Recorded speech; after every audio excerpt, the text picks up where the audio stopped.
El collar de la Coloma és un document literari i social de la civilització cordobesa dels darrers dies del califat, però escrit des de Xàtiva. Tots sabem que el lloc influeix decisivament en l'escriptura. No seria el collar el que és de no haver estat escrit a Xàtiva. Molt possiblement l'autor, de no haver estat en un indret bellíssim com la seua terra, no haguera pogut sentir l'enyor. En l'obra es narren els esdeveniments històrics de l'època en relació a les vivències personals del protagonista. S'hi descriuen festes i llocs concrets en un ambient socialment cult, s'hi parla dels personatges de la cort, d'amics, d'amors, de grans savis i mestres, d'una Còrdova fastuosa on l'autor havia viscut una infantesa meravellosa i una joventut feliç. L'amor és el fil conductor de l'obra entre tots els temes interessants que hi tracta. L'amor, per a l'autor, Ibn Hazm, és com una força natural impossible de parar, cega, sense raó ni fi, fatalment física, però que cal anar espiritualitzant, depurant, convertint en tendresa i refinament, sofrint-la sense cedir, com pertoca una minoria selecta de la qual formaven part. Era gent que moria d'amor, idealistes d'una castedat ambigua, més aviat tendent a una perpetuació del desig. En la disjuntiva històrica que viu fa voleiar la senyera de la cultura i la universalitat davant de la incultura i la força bruta, sense renunciar al que significava i havia estat el califat independent. Nosaltres hem bastit un programa amb la seva obra i hem inclòs algun altre poema dels poetes aràbigo-valencians de l'època que li donaran encara més bellesa a este collar de la Coloma escrit per Ibn Hazm a Xàtiva l'any 1022. En primer lloc recitarem el poema Sicília d'Ibn Hamdis, nascut a Siracusa i mort a Mallorca.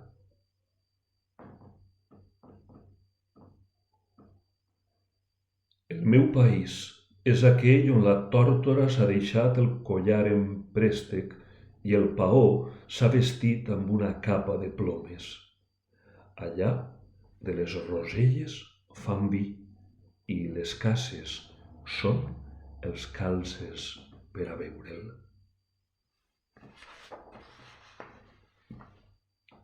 Anem ara amb el poema de Ben Chuyad de Dénia, que moria a Còrdova i que li escriu precisament a Ibn Hazm. Veient que la vida se'm gira d'esquena i que sense remei la mort ja em té, ara vull que amagar-me en la muntanya on l'oreig estiuenc m'arribe fresc. En soledat, pel que em quede de vida, m'alimentaré de llavors i d'arrels i beuré l'aigua de pluja als cocons. La mort es viu una volta només, però el seu regust amarg sovint es fa ben present. Quan m'enterreu, amic, procura que els teus mots emocionen bellament els joves que t'acompanyen. Potser així el meu cos, en la tomba, els sentirà, quan siguen recitats per algun passejant nocturn.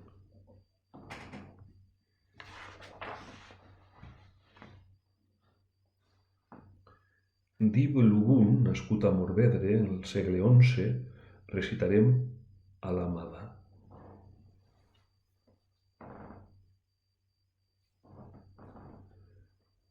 On s'han amagat els astres que de prop abans lluïen? On les nits que al teu costat l'albada arribava alegre? Quin plaer quan m'oferies aquell veire de vi d'or que cremava flama viva com la branca del garrofer. Seguiu-me al desert, amics, a cercar entre l'arena les runes de la llar estimada. Vull recordar nits de joia i plànyer el temps que fuig. La vida era un jardí arbrat que ella feia brotar tothora amb el rec lluent dels seus ulls.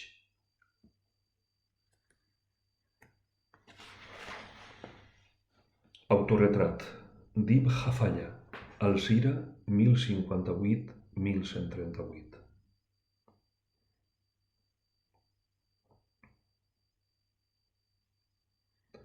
Tot i creure'm fort i ferm com una roca, la bellesa em sacseja com una dèbil branca. Era dur de coratge i de sensibilitat tendre. No m'he mantingut mai en una sola postura ni he anat mai pel mateix camí. No m'agrada la rigidesa en l'home que el transforma en una estàtua, ni qui no ha passat nits despert per l'insomni de l'amor, ni aquell a qui el desig no ha doblegat mai el cos. Jo, que només parle d'amor, he estat cruelment colpejat a pedrades. Jo, que rebutge les vileses i estime el que és bo i bell alhora. Ara penedit, ara abrandat, plore pels meus pecats i gemec per les ruïnes. Soc talment la tendra branca d'un salze que el vent du de banda a banda. Poema com la lluna, d'Ibn Xàtiva 1089-1152. Que bonica seria la vida si l'home fos com la lluna, que torna a ser tota plena per moltes voltes que minve. No hi ha memòria possible de cap acció humana. La memòria mor quan mor el cos. Nostàlgia del viatger, d'Ibn Jubayr, Xàtiva 1145, Alexandria 1217.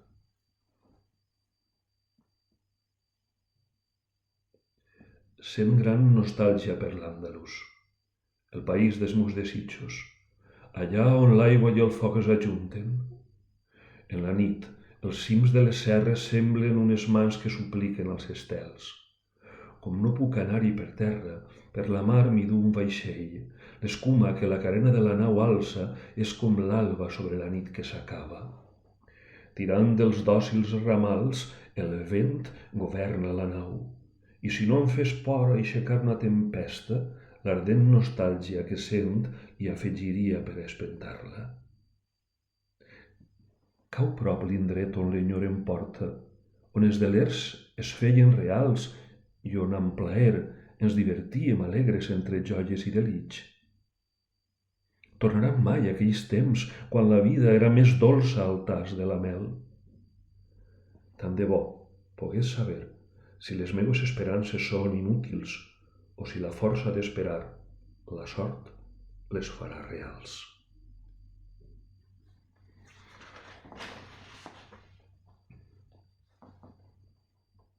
Comiat, d'Ibn Alabar, València 1199, Tunis 1260.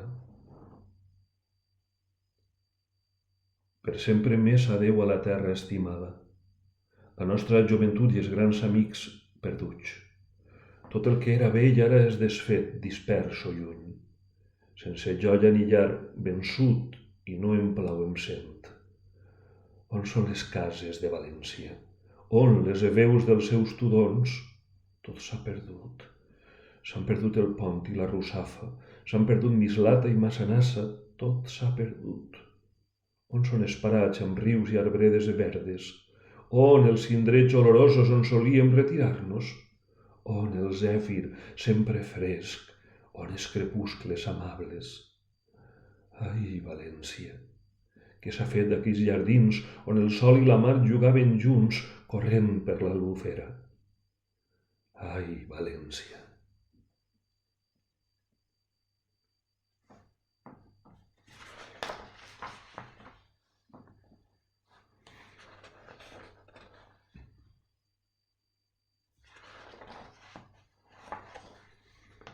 De l'acord de Xàtiva estant, diu Ibn Hazm, vaig rebre una carta d'un gran amic. M'hi demanava que escrigués un llibre on parlés de l'amor, dels seus aspectes, les seues causes, els seus accidents i de tot el que en ell i per ell s'esdevé. També el record amorós d'altres jornades benaurades ompli el cor de l'enamorat i és senyal d'amor tornar sempre a sedegatx als dies i als llocs on vam ser feliços. El record és bàlsam suau contra la solitud. A la fi, tots dos ben sols, i el vi ben dolç temptant de fer-nos companyia. S'expandeix la tenebra i l'osell de la nit estén suavíssimes les ales. No tenir-te a prop és l'única raó d'odiar la vida. Com pot ser delicte aquest desig de viure? Ella i jo, la copa i el vi blanc, i tota la foscor semblàvem aquell jorn pluja i terra, perla i or, i tota la zavetja brunyint l'entorn.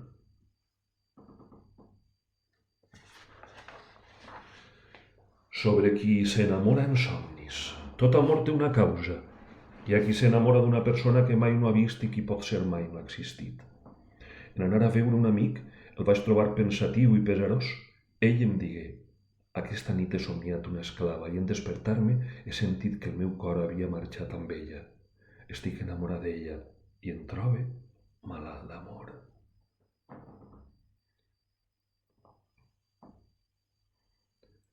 No podré mai saber ni com et diuen ni com has arribat tan prop de mi. Ets un reflex del sol o de la lluna, o pot ser taparit el meu deler, l'esperança del cor i el pensament. Tant se val si ets solament idea, fugissera imatge o bella aparició, car, esguard il·lusionat, jo t'he vist. Estic ferit de mort i tu no lleig. El destí, encobert d'ombres, m'ha colpit en mostrar-me el visatge de l'amor amb un somni que m'ha de fer morir.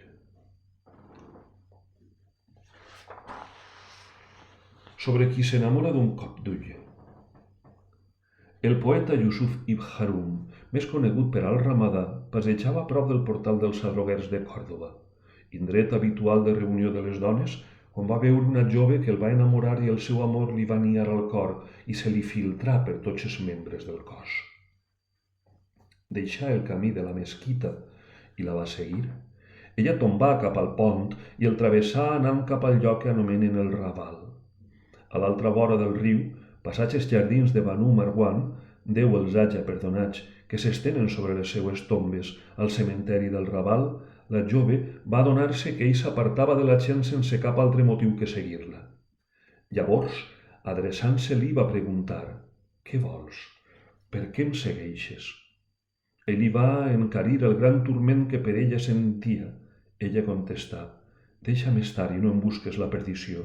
No pots aconseguir de cap manera el que desitges». «Gaudeix sol de mirar-vos», digué ell, i ella concedí: «Això sí que pots fer-ho». Llavors ell va insistir: «Mi senyora, sou lliure o esclava?»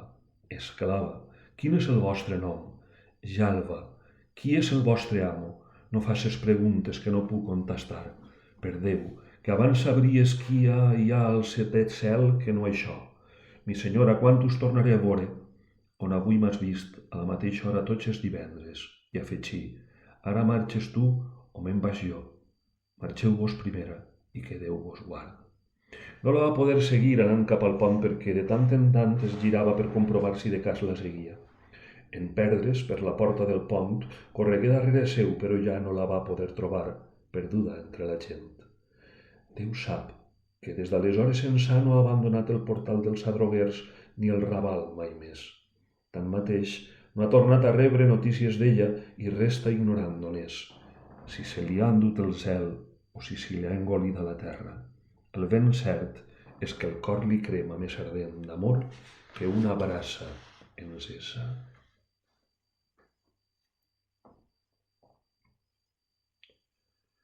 Quan l'amor s'esdevé d'una mirada, els ulls al cor tristor d'amor li donen.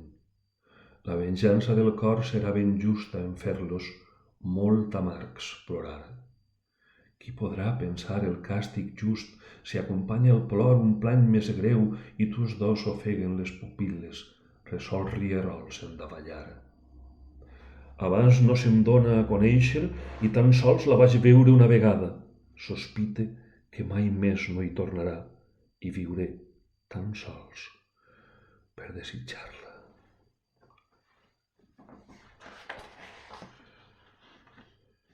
sobre qui s'enamora amb un llarg tracte. Tot fa pensar que l'amor més ferm és el que es consolida mitjançant una llarga relació i una dilatada convivència. En aquest cas, l'amor mai no abandona els amants. Per això, hi ha qui defuig el tracte quan cova el pressentiment que aquest pot pesar o posar en perill la seva tranquil·litat espiritual. Tot l'amor que no tinga un bon fonament caurà víctima del temps i això ocorre amb l'amor provocat per l'atracció corporal, amb aquell amor que no supera les aparences físiques. De debò, sols podrà anomenar-se verdader amor el desig que, excedit de si mateix, ultrapassa els límits accidentals i troba afinitat de sentiments en els amants.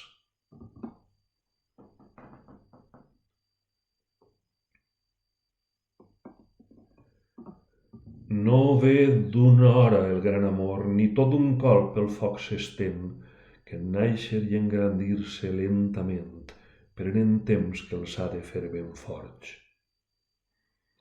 Llavors, amor i foc lluitant, puixant-se, afermen exigències de fermesa, menyspreant la feblesa i l'abandó. Per tot arreu pot veure's com on manca la força segueix de falliment, com de malament acaba el que de pressa és fet. Jo pose per cas semble un desert, de terra dura i sintaxi pedregosa, rebel i contrariat a tota flor. Si la llavor m'arribés un incert jorn i aquesta persistent les rels s'escampa, no passeu ànsia, que abundosa rebrà d'amor la pluja abans d'abril i florirà de vell nou en primavera.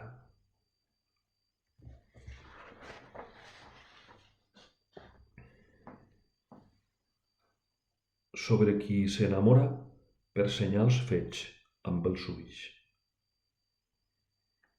Els senyals fets amb els ulls conformen tot un llenguatge per als amants. Els ulls són el finestral més comprometedor que té el cor, perquè amb ells es parla i en ells es llig com en un llibre obert. Les mirades allunyen i acosten, prometen i amenacen, renyen i animen, manen i prohibeixen, riuen i ploren, pregunten i responen, concedeixen i neguen.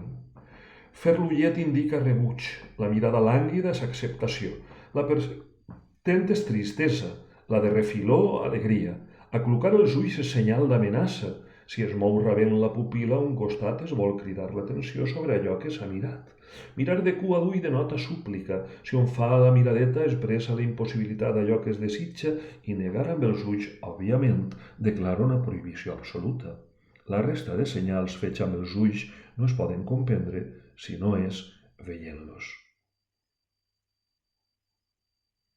Als teus ulls he llegit la sentència. Ràpida la pupil·la com el llamp que em condemna irrevocablement al càstig de la imposada absència. Clivellada la gola per la set, el caminant cerca l'oasi i la nit, amb ulls secs i cremats pel foc del sol. Així cerque jo, mirada persistent als teus ulls, el gest afirmatiu que em porta a l'hora acostumada al lloc més retirat d'aquell jardí.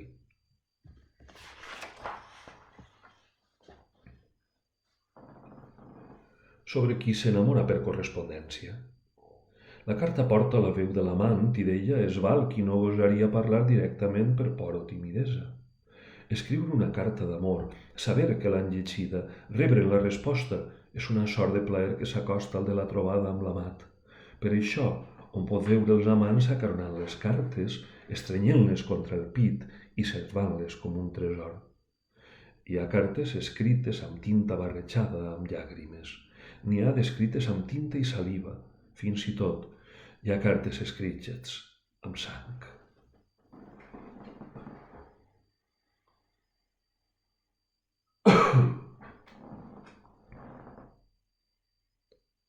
La teua carta, amor meu, és arribada com arriba al ple estiu, el dia plujós, i així com ell, encalmada la calor. Nodreix de saó la terra eixuta, així m'he nodrit jo d'enyor i sentiment. Com l'amant que no traeix el seu amor, com el llaurador que, solícit, rega l'hort, així jo, de pot de tu, amb llàgrimes llegia. Se esborraven els traços i la bellesa per eix atresorada anava enterbolint-se. Les llàgrimes, de tinta més tallades, permetien de llegir primeres línies i les últimes tornaven esvaïdes. Plany, quanta beutat arrossegares!